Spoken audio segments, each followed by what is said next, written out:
Hey, this is Alex Head, founder of Subtext Radio. This is Subtext. Please go ahead and click the like button and the subscribe button. It really helps us to reach new audiences and promote the artists that we work with. Hit like and hit subscribe. Vous écoutez Subtext Radio. Vous écoutez Subtext Radio.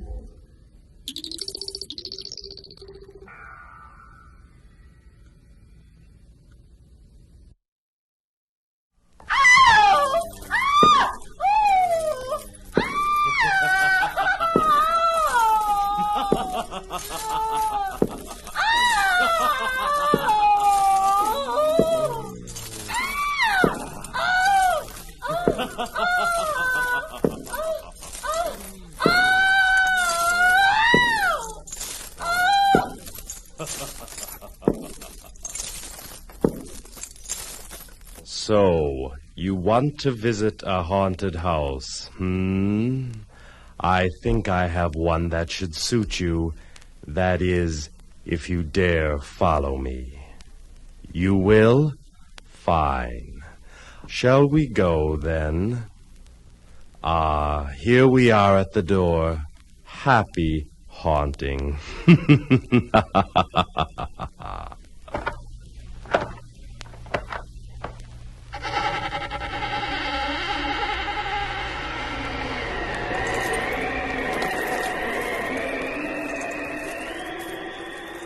Hello, I'm Nathan Gray, and this is the Weirding Module, a show that deals with the spoken word and voice in contemporary art and experimental music. And this is episode number 16, Chants d'Insomnia.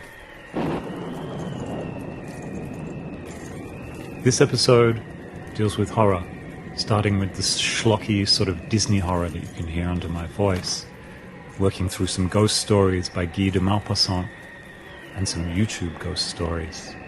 And finally, working its way into confessional social horror, the horror of the contemporary age. I hope you enjoy it.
Watch out. Don't turn around. There may be something behind you.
And yet I broke down before the hideous fear of the dead, and I suffered.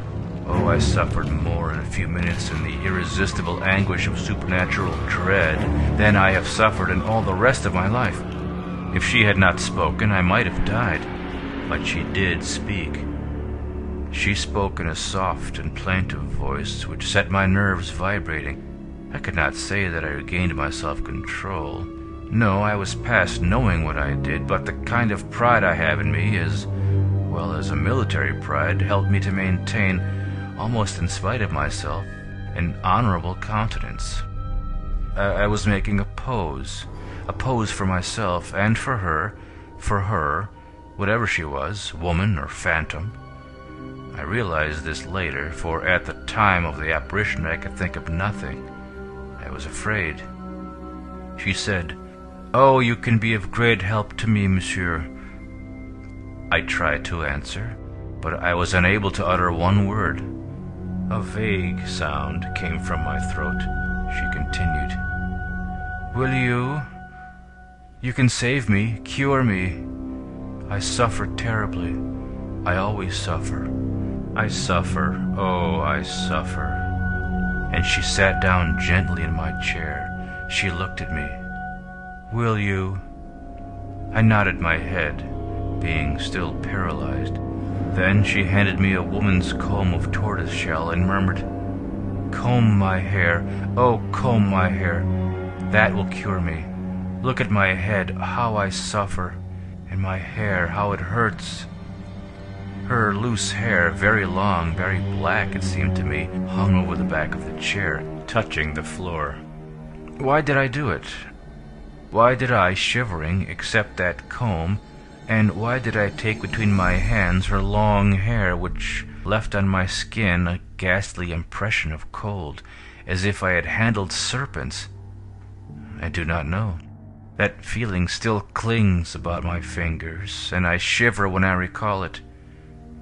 I combed her, I handled, I know not how, that hair of ice. I bound and unbound it, I plaited it as one plaits a horse's mane. She sighed, bent her head, seemed happy. Suddenly she said, "Thank you," tore the comb from my hands, and fled through the door which I had noticed was half opened. Left alone, I had for a few seconds the hazy feeling one feels in waking up from a nightmare. Then I recovered myself. I ran to the window and broke the shutters by my furious assault. A stream of light poured in. I rushed to the door through which that being had gone. I found it locked and immovable. Then a fever of flight seized on me, a panic, the true panic of battle. I quickly grasped the 3 packages of letters from the open desk. I crossed the room running. I took the steps of the stairway 4 at a time. I found myself outside, I don't know how, and seeing my horse close by, I mounted in one leap and left her.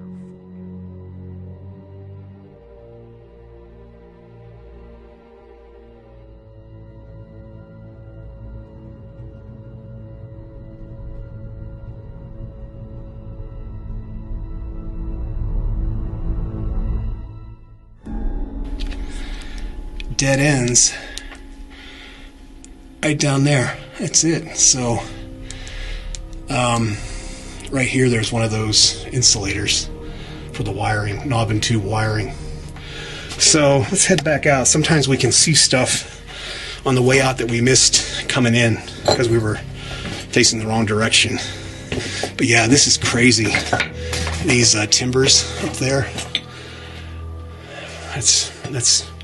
that's really dangerous. So we'll get through here as fast as we can and get out of here before this all comes down. Here's that ore chute again.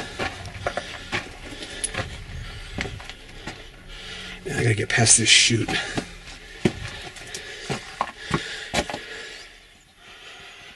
Wow, crazy. And then you can see how big these timbers are. That's about almost a foot in diameter, the big cross timber. So they had to put big ones in here to hold up all of this rock. And you can see right here where some of these boards are bending. Do you hear that?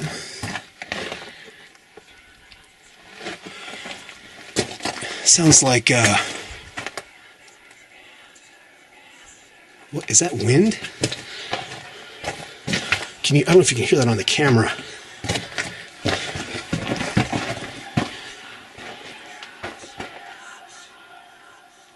Do you hear that? It stopped.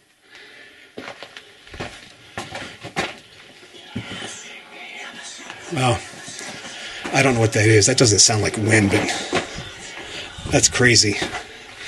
Don't know if that's a bird or I don't know what that is. It almost sounds like snakes, but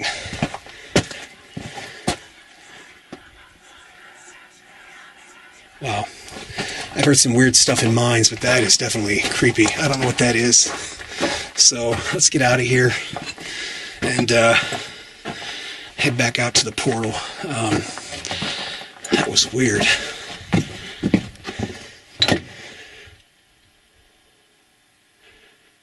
I don't hear it. Wow, that was strange. All right, so, Jesus.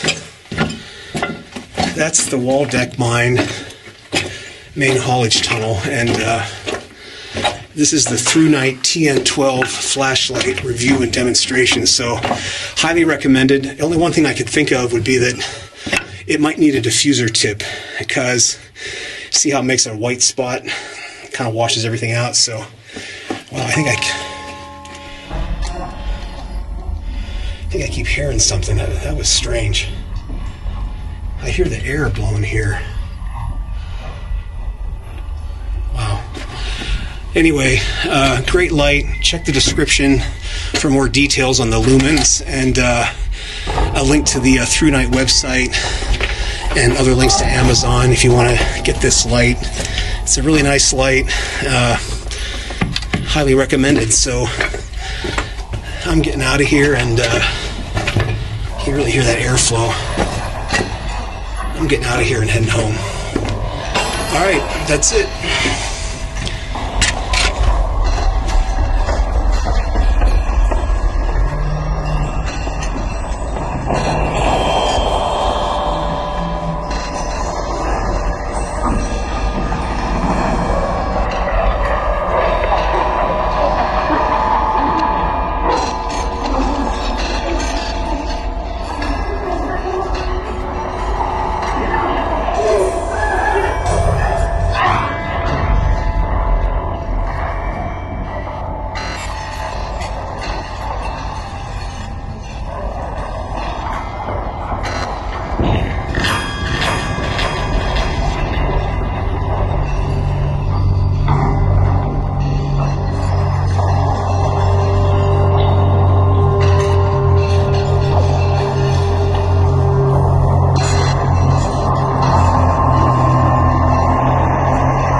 That we may preserve in true faith and in penitence.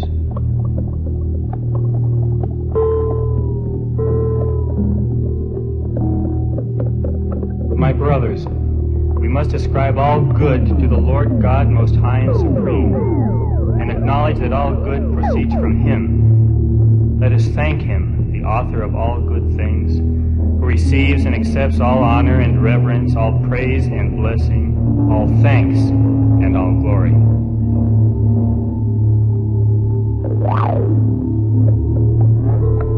Let us all love the Lord God with all our heart, with all our soul, all our mind, with all our strength, and with understanding, with feelings and affections.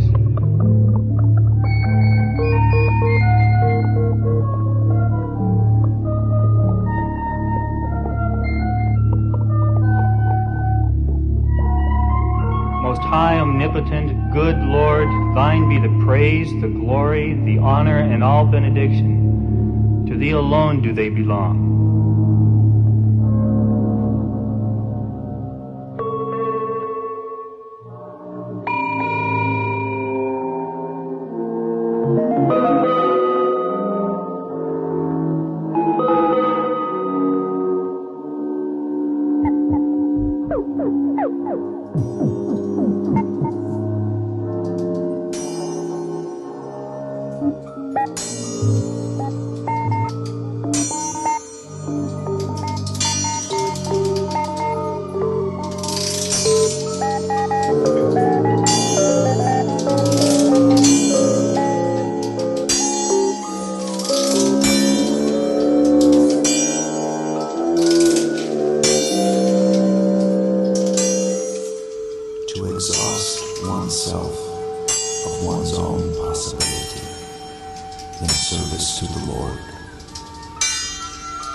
For all that one may come to know of oneself is all that can be known in service to the Lord.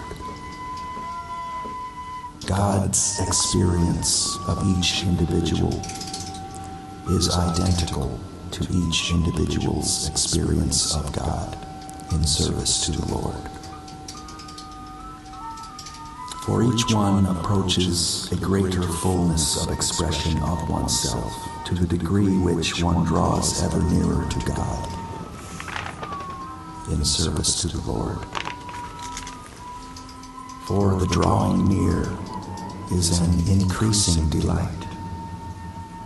For delight is the only distance or duration, and only delight may traverse the delightful.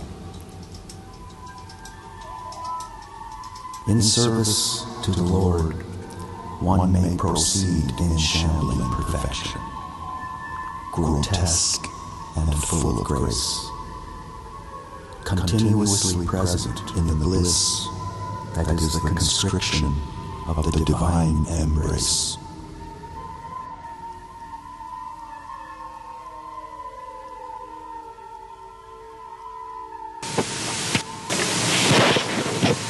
Sometimes I feel like I don't have a partner. Sometimes I feel like my only friend is the city I live in, the city of angels. Lonely as I am, together we cry.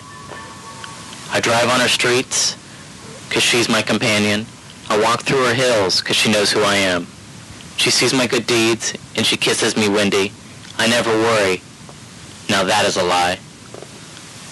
I don't ever want to feel like I did that day. Take me to the place I love. Take me all the way. It's hard to believe that there's nobody out there. It's hard to believe that I'm all alone. At least I have her love. The city, she loves me. Lonely as I am, together we cry. I don't ever want to feel like I did that day. Take me to the place I love. Take me all the way. Under the bridge downtown is where I drew some blood. Under the bridge downtown, I could not get enough. Under the bridge downtown, forgot about my love. Under the bridge downtown, I gave my life away.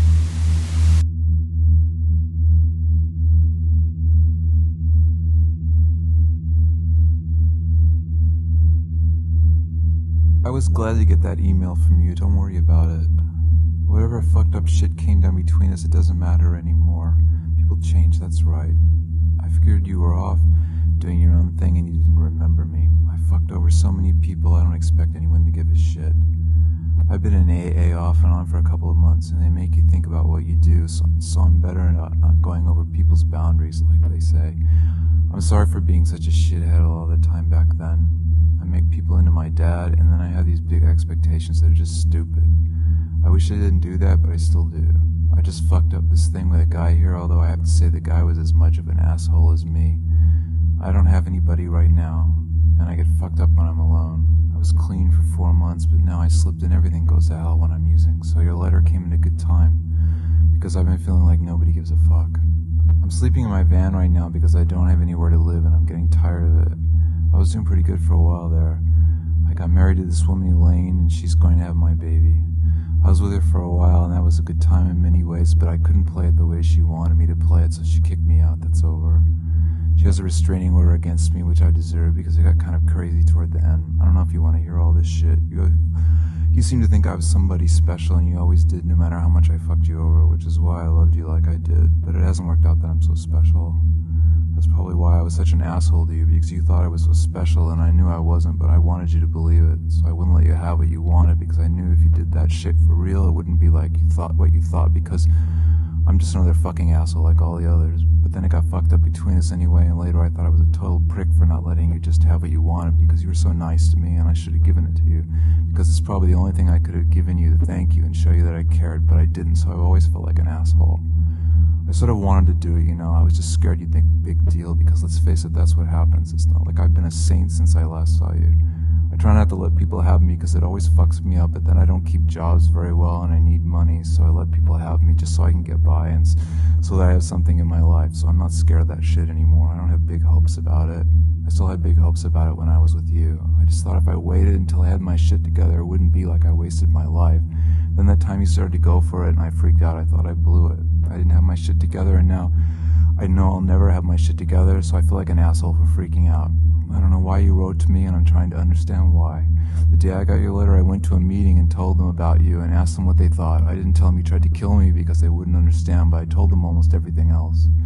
Those people think I'm a fuck-up because I slip all the time, so I don't really care what they think, but they said maybe I hadn't blown it with you, and then I shouldn't just blow you off, and I should write you back and be honest with you about my circumstances and my addiction and so on and see what happens. So I'm trying to be honest with you, but that's not something I'm good at. I'm trying to think about this and not just say, if you still want me, you can have sex with me as long as you don't give me money. I told them that's what I wanted to say, and they said that I should say I love you and I want to be with you and not say the money part, really. I don't care about the money part, except that I have nothing right now. So they said I should be honest with you, and that's pretty honest. Sometimes I think the people who go to those meetings aren't being real. It's not real to think you're going to say I love you for who you are and we should be together, because I already blew that, and I'll be honest with you, I think the drugs are always going to be a problem for me. So what I'm thinking is I could come stay with you for a few days and see what happens. I was thinking of driving down to the city anyway and trying to get some money out of these guys I know there. I guess I'll just drive down in a couple of weeks and call you. And if you want to see me, cool. If you want to have sex with me, that's cool. And if you feel like giving me some money afterwards, that's cool, but I'm not expecting it. You said you don't know what you want with me now, and I don't know what I want either, not just with you, but about everything. I know I want to go score, and I can do that. That's easy. I know I want you to have sex with me if you still want me, and you said you do. I don't live my life like it matters anymore. When I shoot dope, I don't think about if I do too much, I'm going to overdose. I do as much as I feel like it to get as high as I can. When I let some fucking asshole have me for money, I don't tell him what he can't do. I just go with whatever he wants because it's bullshit otherwise. I got married because I wanted to be with Elaine and she wanted that, and I went for it. If you're still into that weird shit, that's the way it is. If I'm going to let you have sex with me, then you have sex with me the way you want. If I don't wake up the next morning, that's the way it is. You were the nicest person to me I ever knew, and I just fucked you over left and right thinking I had to protect something. There's nothing to protect anymore. I gave it a shot and it's not happening. If you want me, you can have me. I used to be so into trying to understand myself, but now I just want to do things and not understand them.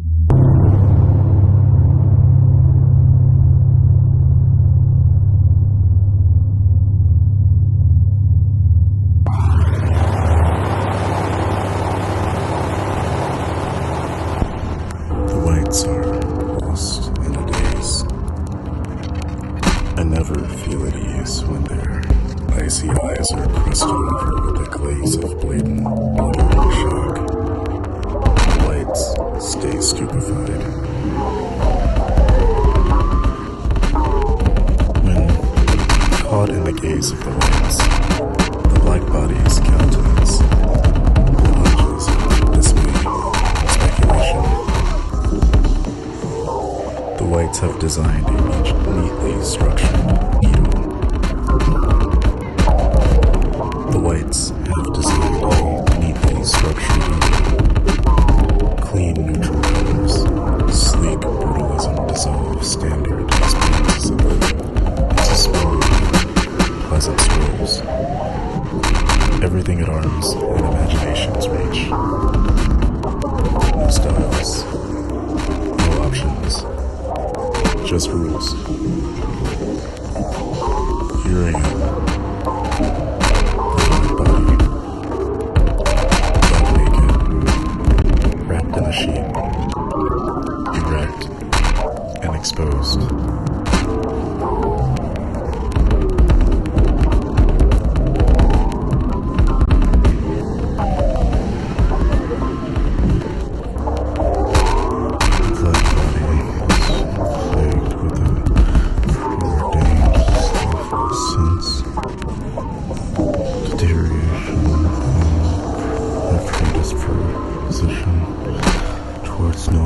Suffering is the only promise of this life.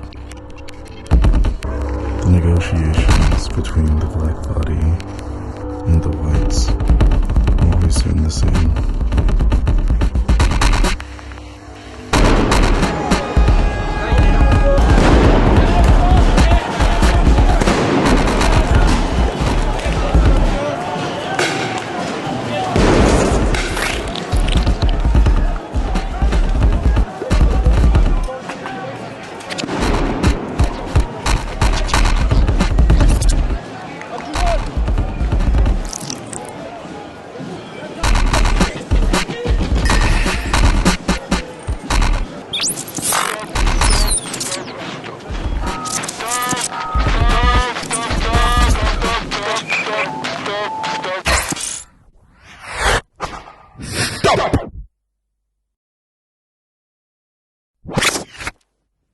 Why don't artists evolve?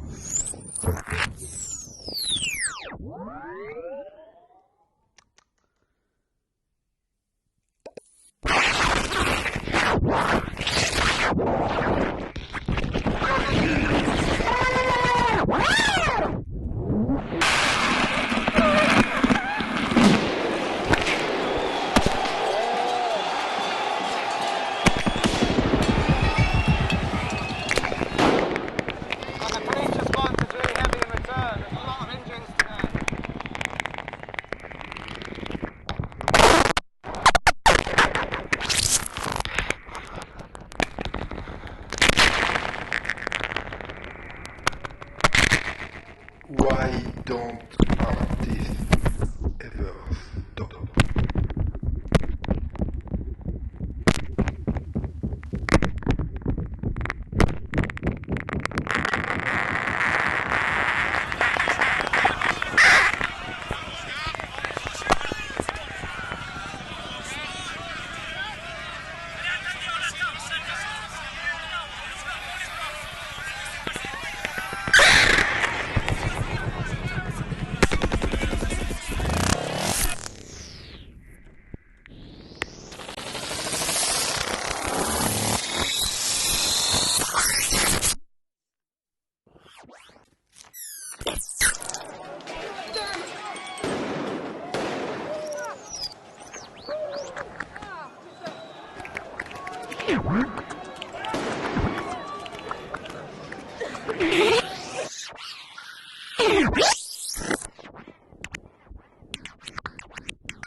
Why don't?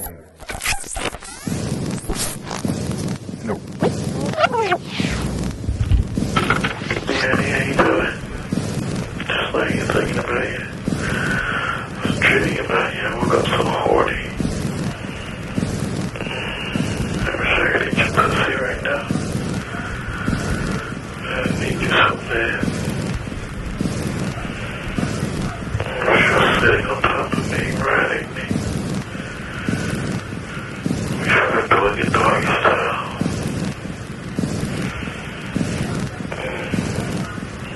So horny.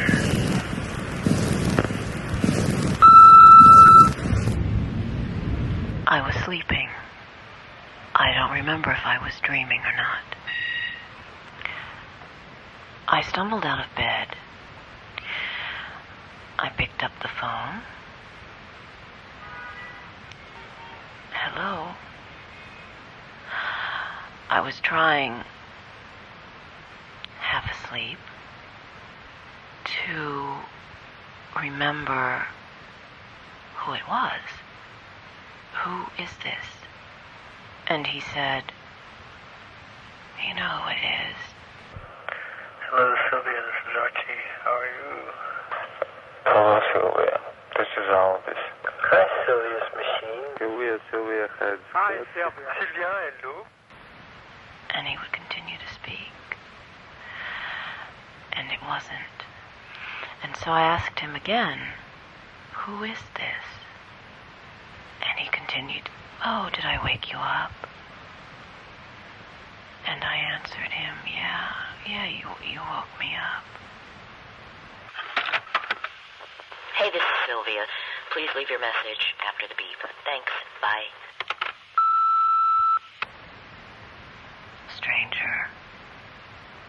Stranger's voice, telling me how he needed me. Give me that voice. Tell me more. I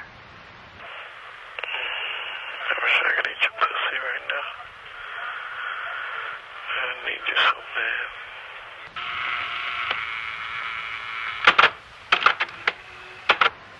It's me. I was dreaming about you. Don't you see? I want you to be as turned on as I am. I'm so hungry for you. Are you listening? Did I wake you?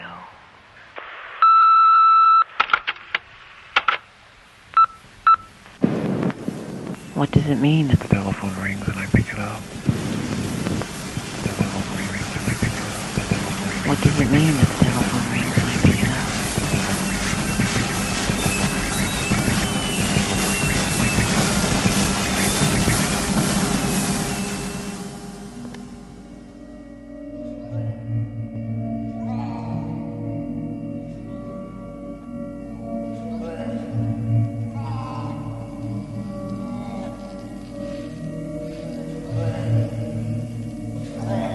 Infected while attending exclusive school cocktail parties.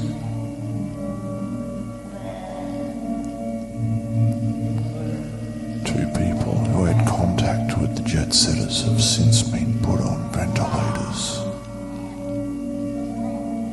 30 people were infected at a luxury resort in Noosa after a 50th birthday party which was linked to the Aspen group.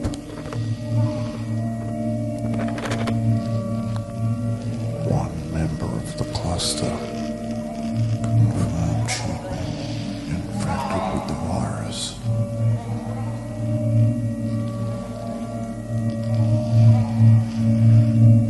I'll tell you what,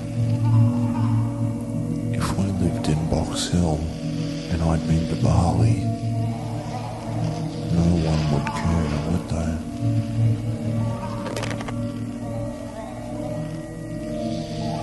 Five Geelong grandparents contracted the virus at a cocktail party. Tested at Frankston Hospital. Later sputtered at shops. And nearby golf courses.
that's why we had a barrel like this down in our basement, filled with cans of food and water.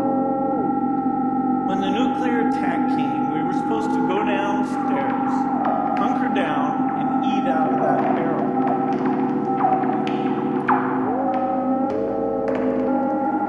Today, the greatest risk of global catastrophe doesn't look like this. If anything kills over 10 million people in the next few decades, it's most likely to be a highly infectious virus rather than a war. Not missiles, but microbes. Now, part of the reason for this is that we've invested a huge amount in nuclear deterrence. But we've actually invested very little in a system to stop an epidemic. We're not ready for the next epidemic. So here's what would happen. It would spread throughout the world very, very quickly. And you can see there's over 30 million people die from that epidemic. So this is a serious problem. We should be concerned. But in fact, we can build a really good response system. We have the benefits of all the science and technology that we talk about here.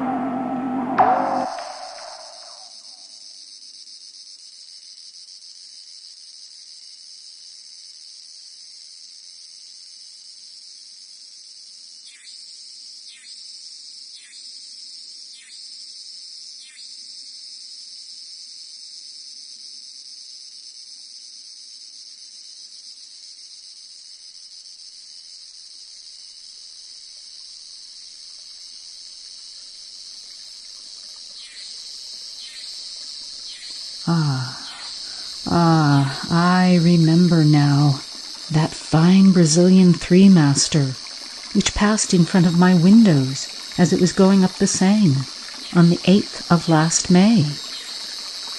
I thought it looked so pretty, so white and bright. That being was on board of her, coming from there, where its race sprang from. And it saw me. It saw my house, which was also white, and he sprang from the ship onto the land. Oh, good heavens. Now I know. I can divine. The reign of man is over, and he has come. He whom disquieted priests exorcised, whom sorcerers evoked on dark nights without seeing him appear. He to whom the imaginations of the transient masters of the world lent all the monstrous or graceful forms of gnomes, spirits, genii, fairies, and familiar spirits. After the coarse conceptions of primitive fear, men more enlightened gave him a truer form. Mesmer divined him, and 10 years ago, physicians accurately discovered the nature of his power, even before he exercised it himself. They played with that weapon of their new lord, the sway of a mysterious will over the human soul, which had become enslaved. They called it mesmerism, hypnotism, suggestion, I know not what. I have seen them diverting themselves like rash children with this horrible power. Woe to us. Woe to man. He has come. What does he call himself? I fancy that he is shouting out his name to me, and I do not hear him. Yes, he is shouting it out. I am listening. I cannot repeat it. Horla. I have heard. Horla. It is he, the Horla. He has come. Ah. The vulture has eaten the pigeon. The wolf has eaten the lamb. The lion has devoured the sharp-horned buffalo. Man has killed the lion with an arrow, with a spear, with gunpowder.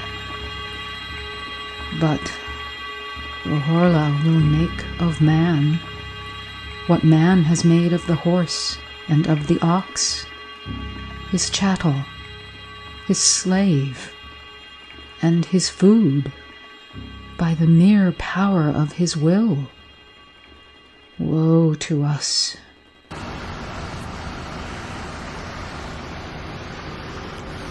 It's 8:33. I'm on Interstate 40 between Little Rock, Arkansas, and Fort Smith, Arkansas. I had sleep last night, kept waking up, and then would feel like I was lying there for hours, half awake. But maybe I was really sleeping. Or maybe I was caught in some stage between waking and sleeping. I had this dream last night that I don't remember completely, but one of the last images was of this fat little white worm, grub-like thing that was no bigger than 1/4 of an inch. If I pressed my eye close towards it, I could see every detail in it, the ridges of its worm body or its grub body. But it was a meat eater, and it had fastened onto what looked like an inch-long fetal creature, but it looked like a goat fetus, a mountain goat fetus with these, or ram, these horns, large looping horns coming out of its head. But keep in mind, this was about an inch in length. The whole thing was white, fetal in appearance.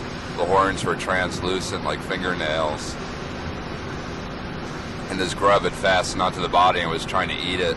It was beginning to eat it, and I pulled it off, and it became very agitated and angry and tried to start eating my fingers. And I threw it down on the ground, but there was another one, and it started crawling towards some other fetal-looking thing that what would have appeared to be a mouse fetus or something, but again, I imagined that it was another mountain goat or a ram. And I smacked it really hard, picked it up and threw it down really hard, but it didn't kill it. In this dream, this was near the end of the dream, but in the beginning of the dream, I saw, I don't know, I was in a place where it looked like a hillside, wet, dark hillside, like around dawn or dusk, with a little bit of light coming up. And suddenly I had what looked like the entire contents of a pet shop or something dumped on the ground. Somebody dumped it there, or else I couldn't tell if I had stolen all these things. And there were big black tarantulas and all sorts of lizards and some small mammals, things like that. Lots of bugs and frogs and snake things. And they were lying on the ground in all this moist earth and leaves and tree branches and roots and grass stalks. And at some point, this big black spider was crawling around. It was like a big tarantula, really dark blue-black. And it grabbed onto something. And I realized it was beginning to eat one of the other animals, and I tried to stop it because when I looked closely at what it was eating, it looked like a monitor lizard, but a baby one, maybe about 7 inches long or 6 inches long. And it was just an amazing looking lizard. And I started to push the spider to the side and picked it up and unfastened its teeth from the lizard and somebody else was with me. And I asked them to bring it over somewhere else or put it in something until I could figure out what was going on or what I was doing. And they were handling it very rough, or they threw it on the ground or something to get it away from the lizard. And I was like, wait a second, you can't throw those things on the ground. You'll kill it, you know, because their abdomens burst. That's what happens with tarantulas if you drop them or if they fall from a big height, other than their own choosing. Their abdomens can hit the ground and burst. Anyway, it was pretty upsetting. And at some point I was up in a building and going up in an elevator, but it was like a school, and there was Richard Elovich, only it was an abandoned building on top of it. And I wasn't quite sure what was going on. I was like, I both felt connected to him and disconnected at the same time.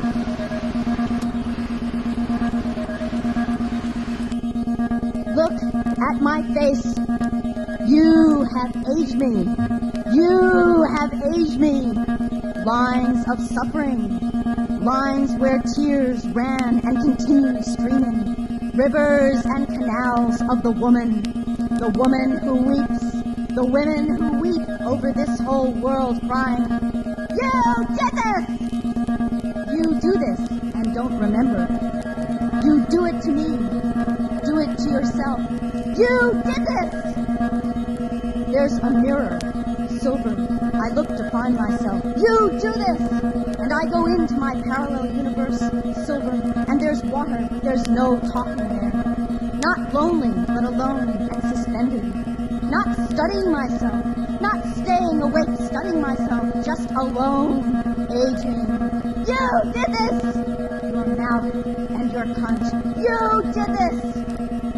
It's a mercy killing. It's absolute and adamant. Do it! Take a look at my fragments. You have aged me. You have aged me. Take my fragments. Do this. Take me. It's a face. A face by nature's own hand mirrored crying, do it! Face me! Do it to me! It's you! Face me!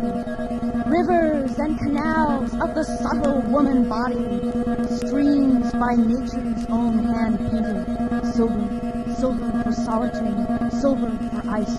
I don't like rain, but I still like ice. My vices are little girls, and that within you like fire. Some small fires, some small fires. That within you I saw and led astray, so it won't come back to me. Forgive me! Forgive myself! You do this! You did this! Do it! Led astray, no memory, so I can't say I love your memory anymore. Slips away. And the face, too, weeping translucent blood. All the blood sucked away, which explains headaches, and the head's extreme volition to pain. All the blood sucked away, and the dream of the plucked dancing girl.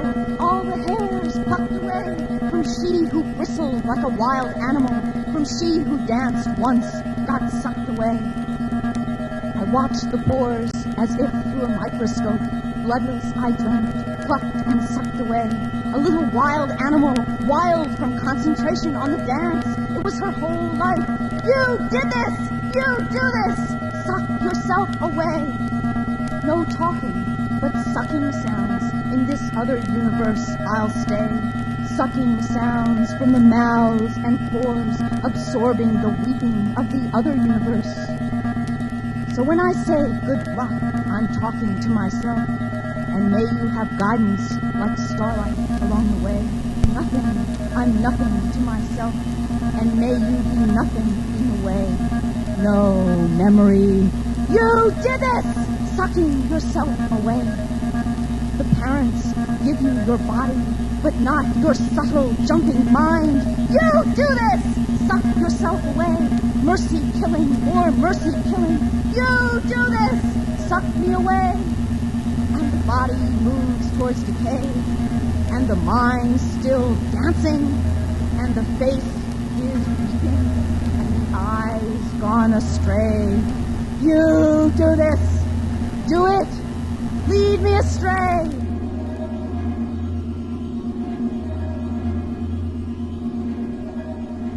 I caught a glimpse of your eyes last night in a restless dream, awaking out of green field, blue seas, stars. Your eyes arose like the spectres of flowers. I turned out the light and clicked fast the door. The book fell. I had so many thoughts, so many signs, I made sense of nothing at all. This green dream was unreal. The crickets sing across deserts and plains, the lost feast, whose shimmering teeth are marking the passing of time. A cloud falls. A bird shivers and sings, its beak stained with night, pure gold. The dark is waiting. The darkness is hungry. The deep is angry. And the telephone rings on. A film screen descends and the silent movies play. Buster Keaton falls and rots as Big Ben sings and boils on an endless swamp. The silence is treacle thick and calls us to prayer. Paint God with your blood and fill haunted women with knives and kites and gauges and valves, and make them weep long hymns to gaseous and clumsy mortality, whilst fish descend.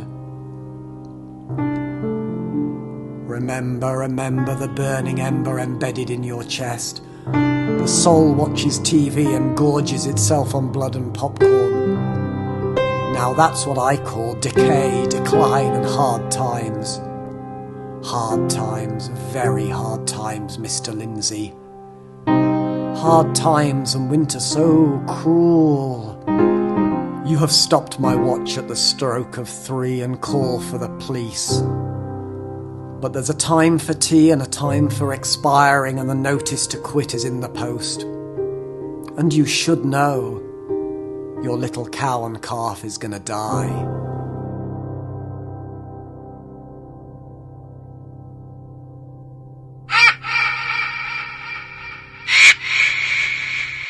From childhood's hour, I have not been as others were.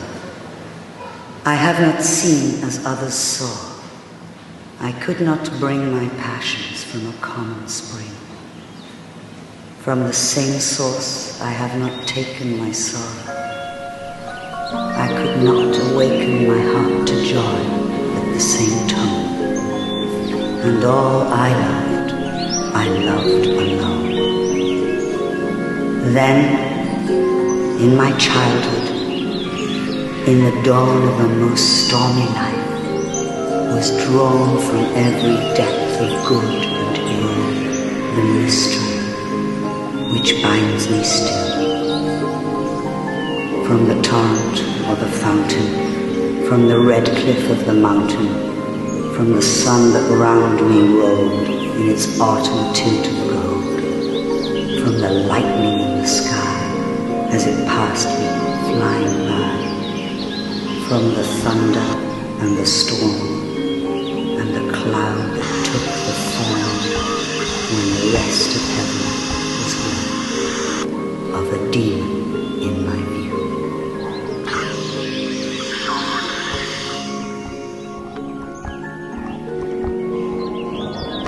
Are you a war machine?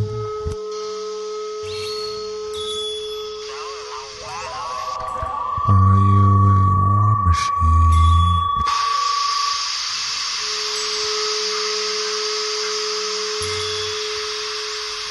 Are you a war machine?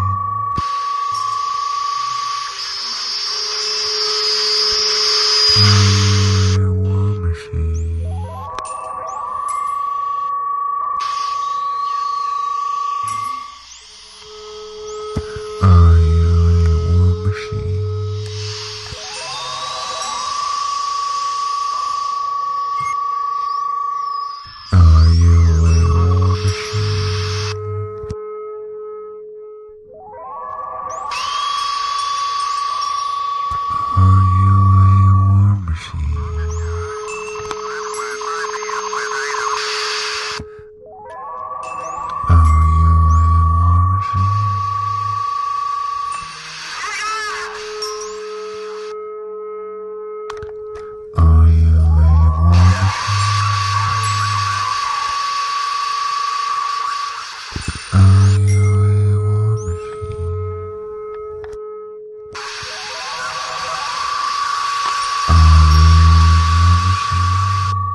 comme un tison vert qui par un bout gémit et siffle avec le souffle qui s'en échappe.